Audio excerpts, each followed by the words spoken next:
Okay, so my task in this 1 hour is to sketch the outline of the various theoretical issues at stake when we ask a question as broad and demanding and pressingly topical as, what is democracy?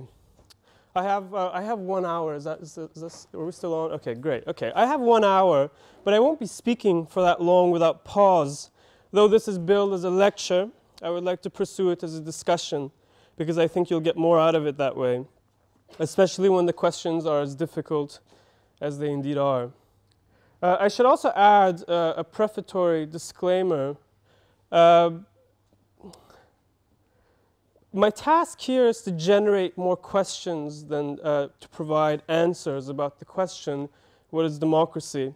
I will venture a few critical thoughts here and there, but will leave most things unsettled. My objective is to prod you sufficiently so that you will pursue these questions about democracy with a vigor brought about in some way through my provocations. So where to begin? Well, a good point of entry, I think, would be to just look at the word democracy. Demos, kratos, ancient Greece. The demos refers to the people, and kratos refers to authority or power. So democracy is immediately, just the basic terminology refers to the power of the people. Well, one can look at more modern expressions such as the one advanced by Lincoln and then subsequently enshrined in the great American constitutions, or the great documents of the American Constitution, namely the rule by the people, of the people, and for the people. So democracy is, it's a bit of a truism, and it's almost banal to point out that it seems to be essentially about the people. I think this is enormously problematic, and I hope to show why this conception doesn't exactly hold, neither in concept nor in practice. But the lecture, I've wrote it in such a way to align with your reading by Professor Adam Swift. Professor Adam Swift was a lecturer, or a university lecturer at Balliol College, and now he's moved on to, I believe, Warwick. Forefront of his field. So this book is completely excellent. So the lecture is modeled on the reading. So democracy, it is clear, is a political enterprise. It would be useful then to start at the beginning. What is politics? The way by which people rule. Good. What is politics about? Some would say it's, politics is about differentials in power. Some would say politics is about coordinating ends. Some would say politics is actually about the arbitration of conflict. These are actually distinct. So for instance, if we say that politics is about the coordination of ends, it means that we assume common interest. That's how we can coordinate. If we didn't have a common interest, we would need arbitration, not coordination. So these are distinct conceptions of what politics can be. So what are the defining features of politics? The political philosophers today, when you ask them, what is politics, or what comprises the political endeavor, they point to two things. They call these, Jeremy Waldron, the Cicelli Chair of Political and Social Philosophy at All Souls, he says that the circumstance of politics comprises of two factors. The first one is that we need to coordinate. Because we live in a society, and societies inevitably need to solve problems that they face collectively, the first circumstance of politics is the need for coordination, the need for common action. First circumstance. Second circumstance of politics is that we radically disagree about how to coordinate. These are the so-called two circumstances of politics. Super important. I'll be returning to them. Coordination and conflict. So this is Waldron. He says, whatever else we wish away in our elaboration of the ideal models of civic republicanism and deliberative democracy, we should not do away with the fact that we find ourselves living and acting alongside those with whom we do not share a view about justice or political morality. And of course, Waldron is referring to, when he uses the term circumstance of politics, he's referring to a term that occurs in the writings of John Rawls, who talks about the circumstance of justice. This is Rawls. He says, a diversity of conflicting and irreconcilable comprehensive doctrines is not a mere historical condition that may soon pass away. It is a permanent feature. So it is a permanent feature of politics that we will have ends that we need to arrive at because they are necessitated by problems that we face collectively, and also the fact that we radically disagree about how to get there. Some view politics as the enterprise of bringing the people together in order to pursue one end, this sort of harmonization view that characterizes totalitarian states. But there are philosophical reasons as to why disagreement is permanent. I want to briefly mention one, actually. Well, I should stick to the readings. Rawls. Rawls said that there are such things as the burdens of judgment. The burdens of judgment is a technical concept that he uses to describe why disagreement is always necessary. The burdens of judgment comprise of 9 elements. I won't go through them all because it's not terribly important. But all you need to know about these 9 elements is that if you take 2 individuals equally capable in intellectual and material resources, so they're as smart as one another, and they also have access to the exact same resources. You put them into a room, and they begin to disagree about some foundational questions of morality. Pick abortion or pick same-sex marriage or something controversial. I guess these things are not so controversial anymore, but they used to be very controversial. Some parts of the states still very controversial.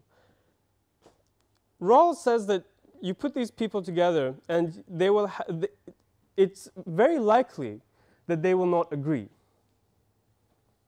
The reason is because the burdens of judgment impact the way in which they exercise the judgment. So burdens of judgment include things, for example, for instance, the various life experiences that you bring to the table. These impact the way in which you judge, you place your values in a hierarchy.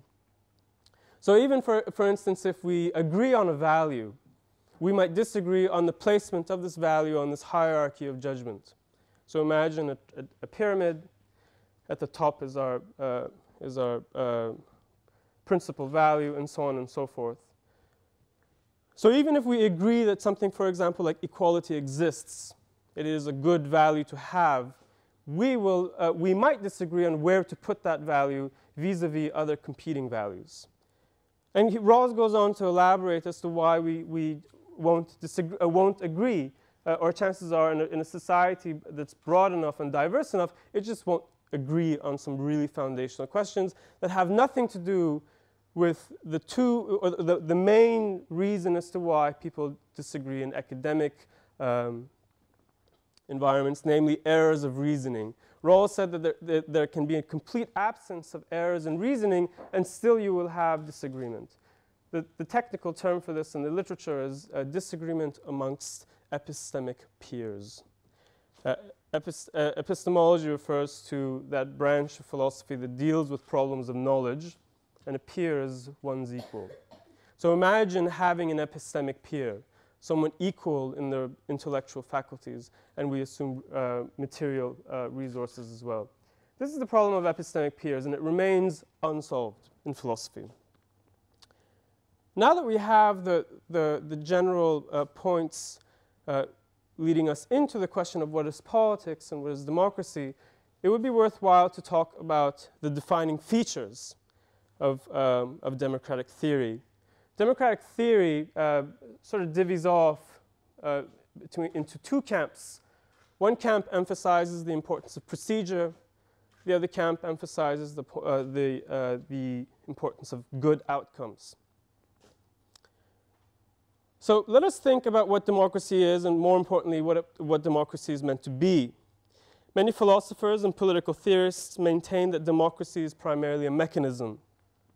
That is to say, a mechanism for getting along, given our widely divergent views and various claims to truth, and also a means of producing good outcomes. So notice that this position entails at least two claims. You can think about democracy as primarily a procedure that is used to generate good outcomes, or you can think about democracy as good procedure to render outcomes, whatever they may be. These are two competing theoretical approaches to understanding democracy. So let us begin with the first claim, that democracy is a good procedure for making good decisions. We should ask then, what is a process?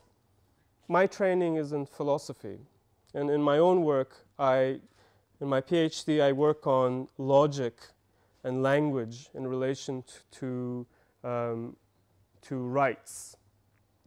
So when I think about problems, I try to attack them at their most fundamental level.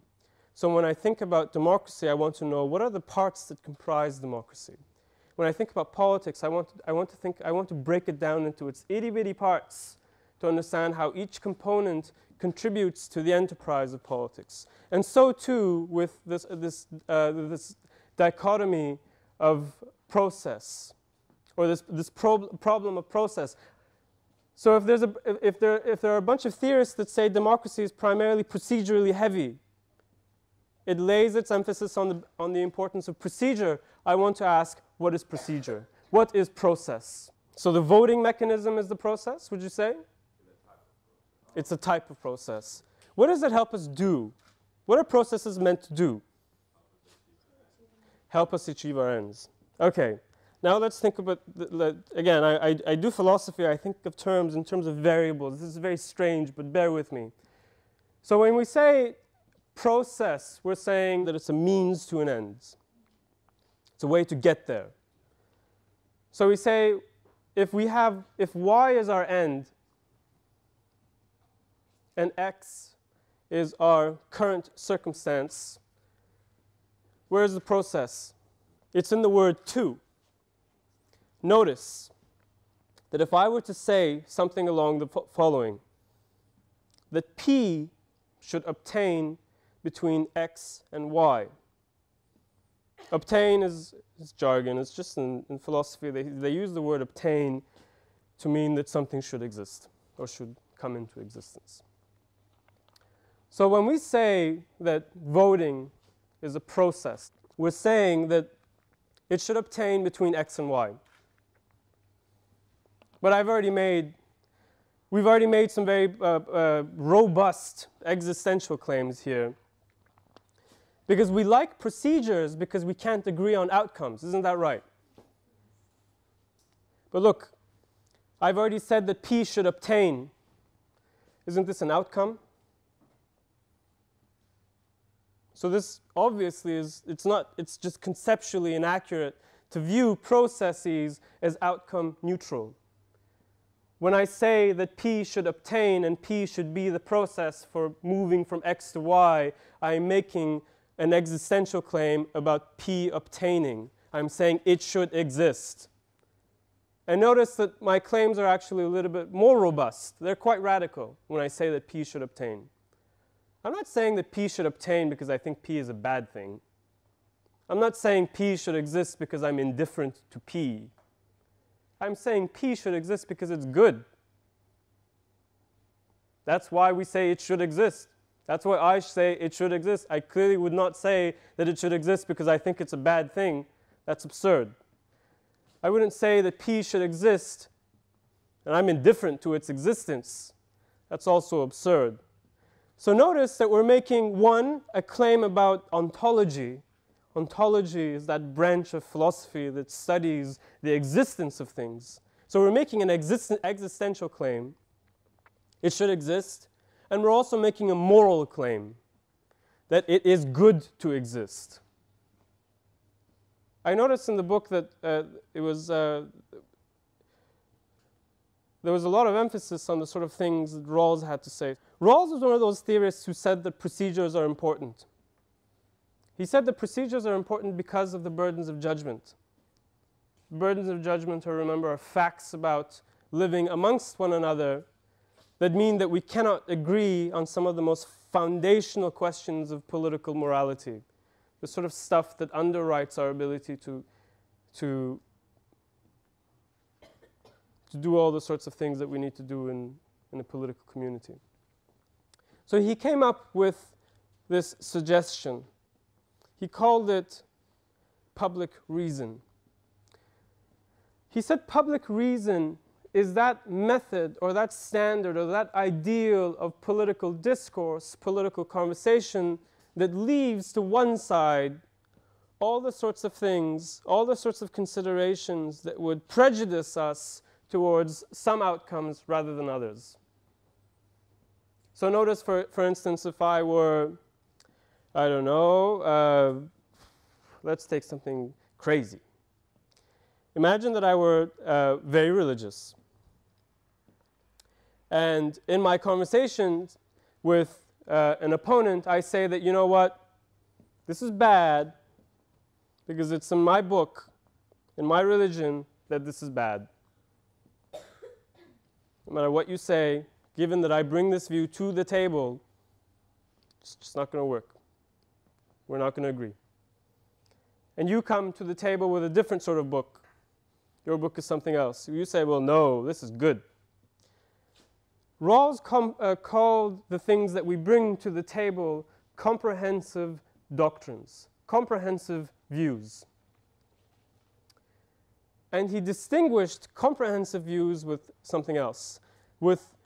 He called this the political conception of justice.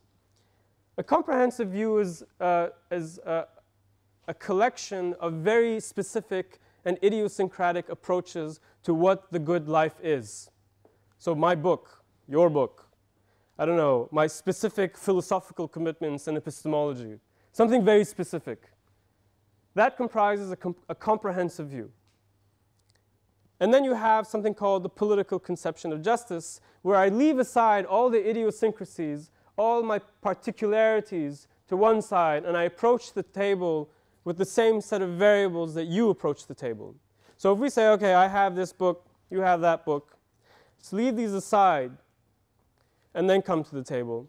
We notice the sorts of things that we bring to the table are now radically different. They're a very different set of ideas. They're a little bit more foundational. And Rawls said that the idea of public reason is to restrict our political conversation to everything that excludes our comprehensive views. So we're talking about some really basic variables now. So this is procedurally heavy. So remember, I have a comprehensive view. I say that this table, for all its features and virtues, is awful. It should not exist. You come to the table with all sorts of comprehensive views that are very detailed. It's a final conception of what the good life entails. It's very comprehensive. Take any sort of religious canonical text that you like. That is a comprehensive view. This is distinguished from what Rawls called, again, I'm really sorry to use this jargon on you, especially when it's so early. He called it the political conception of justice. He said that the political conception of justice is everything that excludes your very specific views about what the good is, what the good outcome is. Okay? So it's a different conceptual framework. Again, it's procedurally heavy. So Rawls is an example of a procedurally heavy democratic or a theorist of democracy. But notice that I've made this view a little bit problematic, because I said that to say that a process should define the way in which we move from X to Y, we have to agree on the process. And agreeing on the process generates all the sorts of foundational questions that were generated when we disagree about good outcomes. So the sort of philosophical attention and conceptual attention that we pay to processes should be as robust as the sort of attention that we pay to outcomes. This was the basic point of this part. Now I want to consider those who say that we should emphasize good outcomes. So these are the not procedurally heavy theorists. And that democracy is a good way at arriving at good outcomes. To say that Y is a good outcome is to make a claim about the nature of Y, about its particular merits and virtues and their alignment with some claim to truth. The obvious point to make here is that there is an enormous amount of disagreement about what constitutes good outcomes. But this is not the only difficulty. Even if we agree about what Y should be, it remains an open question, inviting further disagreement about how to get to Y. What I have made clear thus far, then, is that the retreat from substance will end in substance. That is to say, to treat democracy as merely a mechanism is to invite the question as to why the mechanism is good in the first place. And to say that it is, in fact, a good mechanism is to likewise invite the fractious disagreement about whether it is actually good. Where, then, do we move from this morass of theoretical difficulty?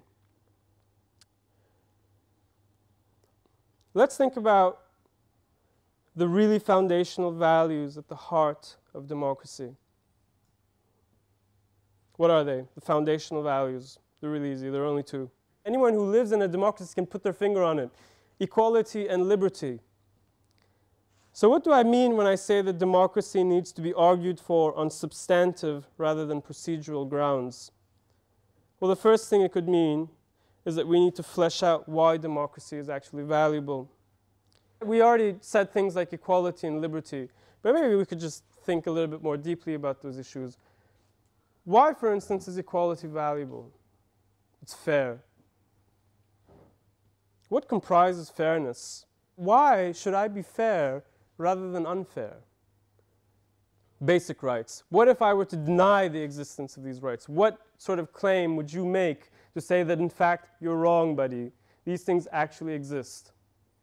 Two separate claims. One is that we've been doing it for a really long time. Let's focus on that. But we've been doing all sorts of really bad things for a really long time. For a really long time.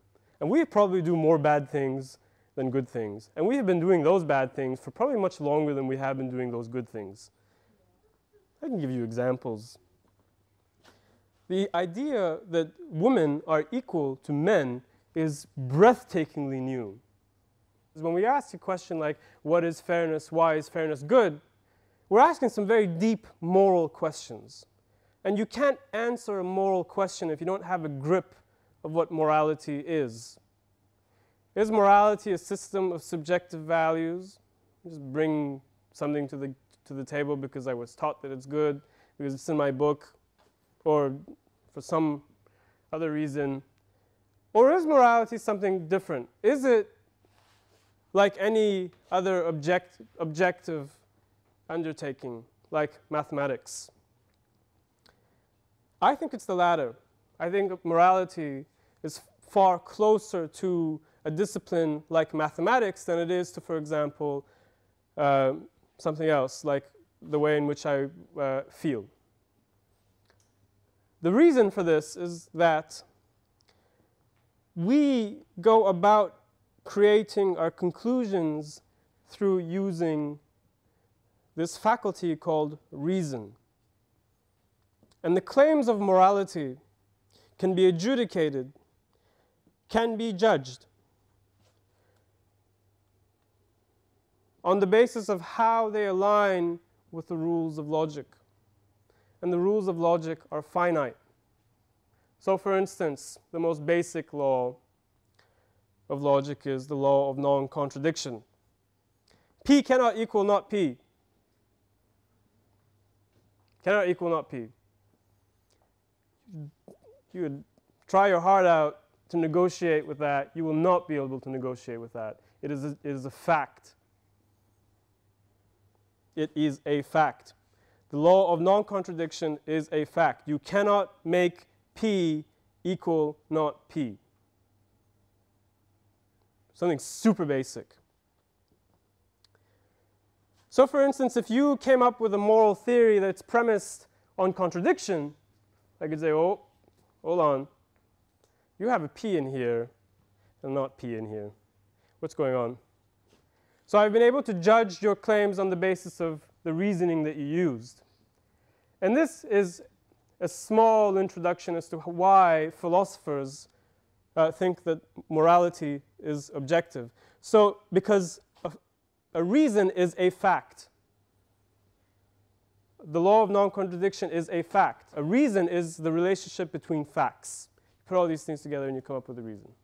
That's the sort of orthodoxy in philosophy about what comprises reason, what comprises fact, and so on and so forth. So this is why I think it's important to stay clear of this view that, that all my students have in their first years of the undergraduate degree in philosophy here, that morality is just a collection of subjective values and there's no way to judge between them. If you think that slavery is good and I think that slavery is bad, then we really don't have any sort of conversation. We can just bounce things off one another, but because morality is ultimately subjective, then there's no real objective basis on which to judge the competing claims. This is false for reasons related to the nature of reason. And I said the nature of reason is a collection of facts. Facts about the way things are conceptually. So for instance, the law of non-contradiction is a fact. Now there are some very technical and abstruse conversations about whether we describes accurately the reality that it confronts, but this is a question I will not get into. So we had a plethora of views as to why fairness is valuable. I want to return to these.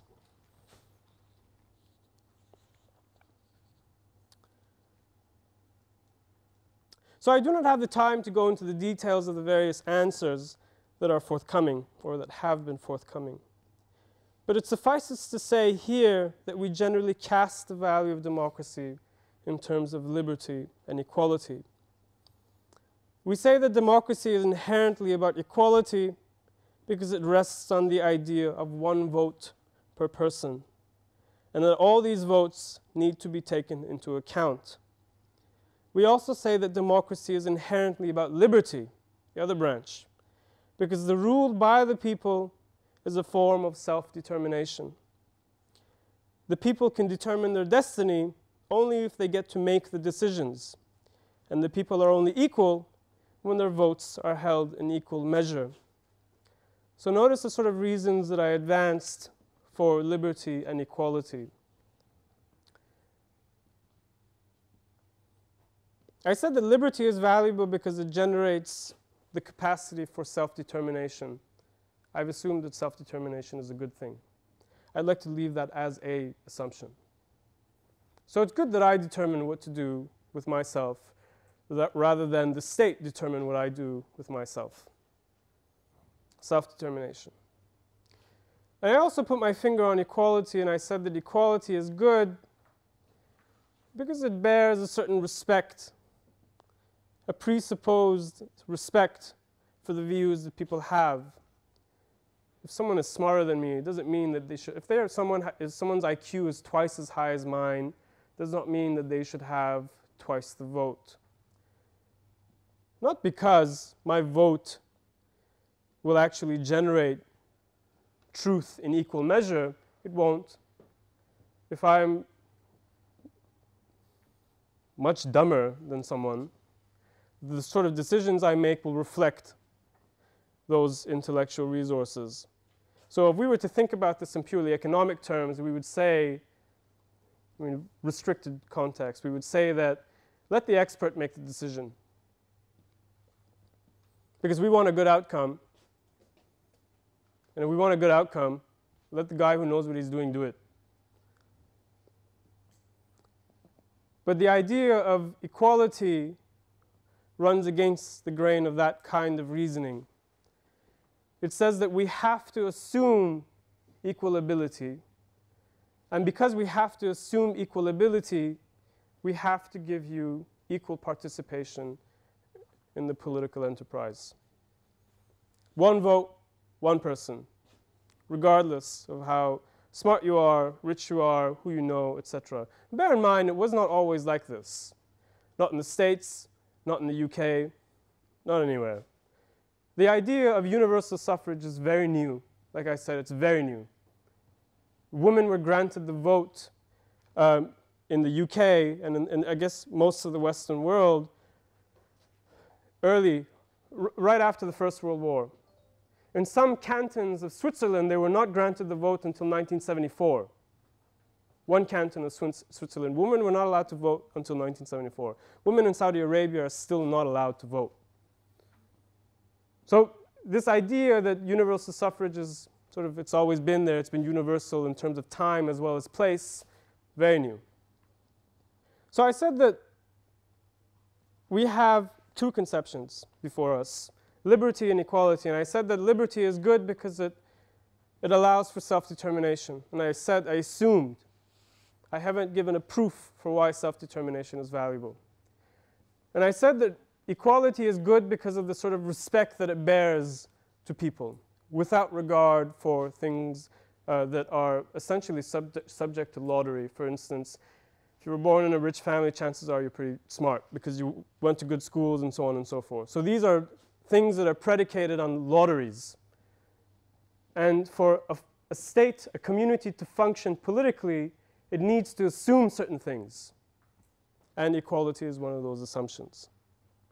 The task now, of course, is to make this description problematic.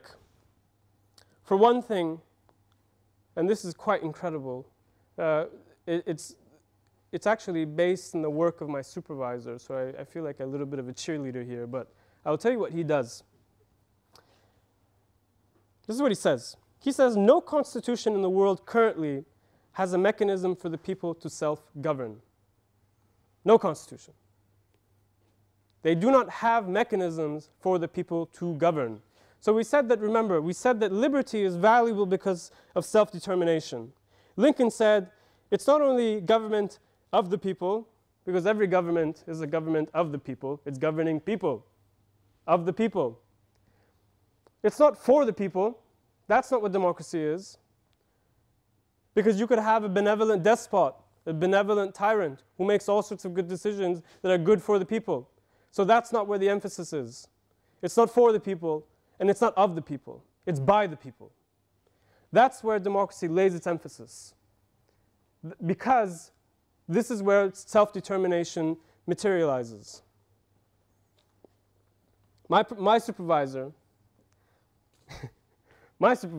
he says that if you look at the constitutions of the democratic states, you will find that not a single one of these constitutions actually has a mechanism for the people to self-govern. Take the American Constitution. Or hell, take any sort of constitution. It's a universal claim. So a mechanism to govern would be like, okay, in these decisions, we're going to bring the people over and ask them what to do with this decision. The American Constitution has no such mechanism. There is not a single mechanism in the American Constitution that says that the people can actually self-govern. That is not what the Constitution does. You can look it up.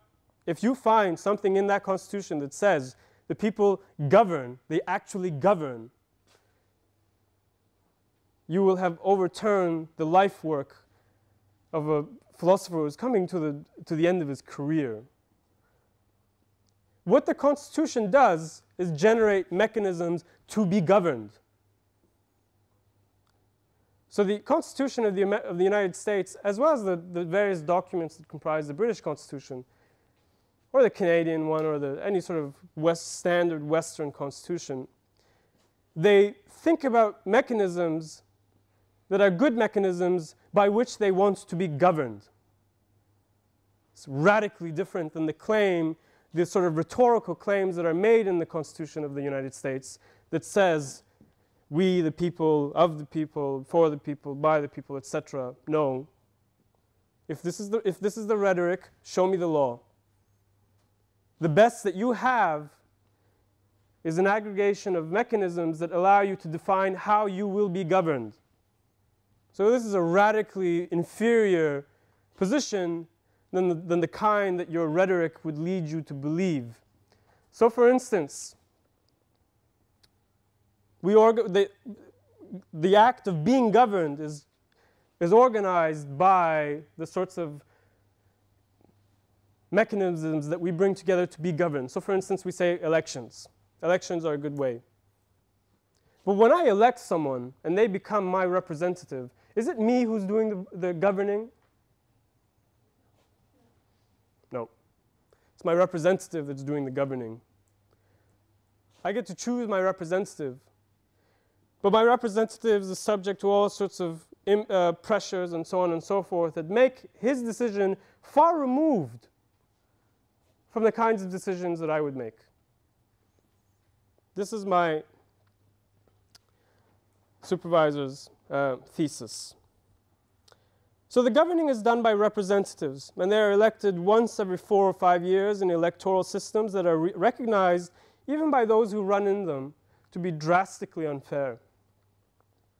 Take, for example, the case, it was a very important case in the United States a few years ago, went all the way to the Supreme Court, and it bared upon election laws, or the way in which elections are organized and funded and so on and so forth. Does anyone know what this case was? Every American should know about this Supreme Court ruling. Citizens United was a case in which the Supreme Court decided that the expenditure of cash is a form of free speech. And free speech is a form of liberty. So the way in which I spend my cash is an expression. It's an expression of self-determination. I want to buy this jacket rather than another. That's self-determination. And likewise, if I want to give $500 million to one candidate and 0 to another candidate, that is a form of self-determination. The Supreme Court held that no, there can be no laws that restrict campaign funding. What did this do? It raised the floodgates for specific interest groups, or essentially anyone with money, to have more of an impact on the way in which elections are run, and ultimately the way in which elections are decided on the basis of how much cash they can expend. So if I have so much money that I can put up a whole bunch of advertisements in the most popular television outlets, I will obviously have a greater impact on public opinion than, for instance, a candidate who is poor. This is what Citizens United did, and I think it's exceptionally important for every American to know what the Supreme Court did in this regard.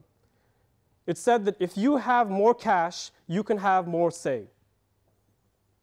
So notice, in the pursuit, I said I wanted to make things problematic, and I really have done that. So notice that in the pursuit of retaining the integrity of one value, liberty, I have undermined the integrity of the other value, equality. I said that self-determination, onwards, but I'm leaving a whole bunch of people behind. So these are the sorts of things that you will have to work out for yourselves in your community. But historically, that was the way in which things were done. Okay, so I said that no constitution in the world currently has a mechanism for the people to self-govern. The governing is done by representatives, and they're elected once every 4 or 5 years in electoral systems that are recognized, even by those who run in them, to be grossly unfair. I mentioned Citizens United as one example. There are so many examples. Consider also the predominance of Oxbridge in the British cabinet, Oxford and Cambridge. There are 22 or 24 members of the British cabinet. Something like 19 of them, 19 out of 22, are from a select few colleges at Oxford and Cambridge. And we all know that to get here is not premised on your merits. Merit has a lot to do with your ability to get to a place like Oxford. I got to Oxford. I hope it was because I was good rather than because, I don't know, something else. But we know that this is not the case. A lot of things factor into whether your ability to get into an institution is highly selective as this one. All sorts of things. So for instance, I mean, all the sorts of lotteries that impact your socioeconomic position and so on and so forth, where you had good schools and so on and so forth. And this holds true for the United States as well. For instance, this is a fact, it's not an argument. The poor are far less likely to register to vote than the better off. The objection here, of course, is that these are incidental to democratic systems. Incidental, they're not essential. They happen to be the case. Poverty, for example, is a social problem, and of course it undermines the premise of equality for democracy. But that is not a problem with democracy. That is a problem about the setting in which democracy functions. But what about the formal fact of representation itself? Both in the ideal sense and in the form in which we find it, it undermines the idea that democracy is about equality. Now let us consider liberty. We said that democracy generates the possibility of self-determination. A people can choose its destiny only in a democracy. Notice then that liberty is also about the act of governing. But we saw that the idea is radically undermined by the inequalities which a democratic system necessarily entails, necessarily because of the various vagaries, the various bad things that entail representation. Who exactly is engaging in self-determination when the system is such that some people will get to have a say while others will not? So is democracy about the ideal of self-determination for a select few? Is that what we mean? So it's not for the people, of the people, but by a few people. Is that what we mean? Now I want to finish this lecture. I know that all I have really done is make things problematic for you. This was exactly my intention. And I want to leave with one final remark about the most important procedure of democracies, essentially head counting. It's called majoritarianism. The majority should have its way. Systems of democracy arrive at many of their decisions, not all of the decisions, but many of their decisions through majoritarianism. That is to say, in choosing between X and Y, votes are tallied to see which should prevail. Majoritarianism is the decision-making procedure with merits. Some of these include equal treatment. Everyone gets to have one vote. But should that be the case? If a decision impacts me twice as much as it affects you, shouldn't I get 2 votes? If a nuclear reactor is going to be built in my backyard, shouldn't I have more of a say than someone who lives 100 miles away? That is certainly the common view of who gets to make decisions and where. But in politics, we say that the decisions which are to be made are decisions that will affect us in common. We need to assume, even if we know that it is not the case, that most of the decisions will affect all of us equally. That is why every person gets 1 vote. I promise this is final. A final remark about majoritarianism. Actually, it's not final. I have one more point, but it's very quick. First, it is often confused with democracy itself. People confuse majoritarianism with democracy, but it isn't. Democracy is a package of claims, one of which is the claim that majoritarianism should be the way we make some decisions. So the confusion between majoritarianism and democracy. This is Professor Swift. He says, there might be nothing undemocratic about a polity's deciding to deprive its members of freedom of sexuality or of religion. A democratic decision to deprive homosexuals of the right to campaign politically for changes in the law would itself contravene democratic principles. But depriving them of the freedom to go to bed with their preferred partners, though perhaps unjust, does not violate democratic values. Democracy is a collection of values. It's a package. and I bring this package to the table. I say one of these things that democracy entails is majoritarianism, because that seems to be a good way to go about making decisions. Another value that I bring to the table, and from which majoritarianism is derived, is equality. Another value is liberty. Another value is X. Another value is Y. So to say that it's not necessarily undemocratic if a system together comes to outlaw the exercise of one practice over another is not necessarily democratically legitimate, is to radically restrict what defines democracy. Democracy is not just majoritarianism, it's far broader. That's the first confusion I wanted to point out. So notice that this is only true, namely the majoritarianism, it's true if democracy is only about counting heads, but it isn't. That is what majoritarianism is about. Democracy entails a necessary respect for certain values, which I mentioned above as liberty and equality, and there are others, which foreclose certain majoritarian outcomes, ones that, for instance, violate some rights. So to say that X is democratic is to say a lot more than X is a system in which head counting prevails. So in thinking about democracy, we must not turn to the concept itself, but to the concepts which underpin it. We need a robust account of what it means to honor liberty and equality. Thank you.